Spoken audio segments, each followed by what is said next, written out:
पिछले कुछ सालों में गोल्ड लोन में लोगों की दिलचस्पी काफी बढ़ी है। पहले गोल्ड लोन में एनबीएफसी का दबदबा था, लेकिन अब बैंक गोल्ड लोन बिजनेस में एनबीएफसी को कड़ी टक्कर दे रहे हैं। इसका फायदा ग्राहकों को मिला है। उनके लिए गोल्ड लोन के विकल्प बड़े हैं। मुथूट फाइनेंस और मणप्पुरम फाइनेंस जैसे गोल्ड लोन कंपनियों को यूनियन बजट 2026 से काफी उम्मीदें हैं।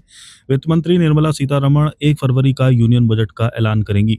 गोल्ड लोन देने वाली एनबीएफसी का कहना है कि गोल्ड लोन ज्यादातर कम इनकम वाले लोग लेते हैं। ज्यादातर गोल्ड लोन 50,000 रुपए से कम ही होते हैं। आमतौर पर इस पैसे का इस्तेमाल इलाज, एजुकेशन, खेती बाड़ी से संबंधित जरूरतों और छोटे बिजनेसेस के लिए वर्किंग कैपिटल के रूप में किया जाता है। बैंकों को ऐसे लोन पर प्रायोरिटी सेक्टर लैंडिंग का बेनिफिट मिलता है, लेकिन गोल्ड लोन एनबीएफसी को ये बेनिफिट नहीं मिलता है। इस वजह से एनबीएफसी को ज्यादा इंटरेस्ट रेट्स पर फंड जुटाने को मजबूर होना पड़ता है। गोल्ड एनबीएफसी का कहना है कि अगर प्रायोरिटी सेक्टर लैंडिंग का दर्जा उन्हें मिलता है तो इससे उनकी कॉस्ट ऑफ फंड कम हो जाएगी। इससे वे ग्राहकों को कम इंटरेस्ट रेट पर गोल्ड लोन ऑफर कर सकेंगे। इससे छोटे कस्बों और ग्रामीण इलाकों में रहने वाले लोगों को सस्ता लोन मिल सकेगा।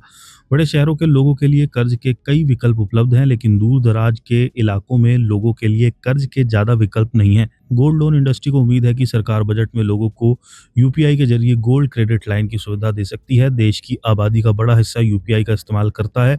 अगर एनबीएफसी की मदद से यूपीआई के जरिए गोल्ड लिंक्ड क्रेडिट लाइन शुरू की जाती है तो इससे लोगों को काफी फायदा होगा। लोग यूपीआई की रिवॉल्विंग क्रेडिट लाइन का इस्तेमाल कर यूपीआई एप्लीकेशंस के जरिए गोल्ड ज्वेलरी गिरवी रख सकते हैं।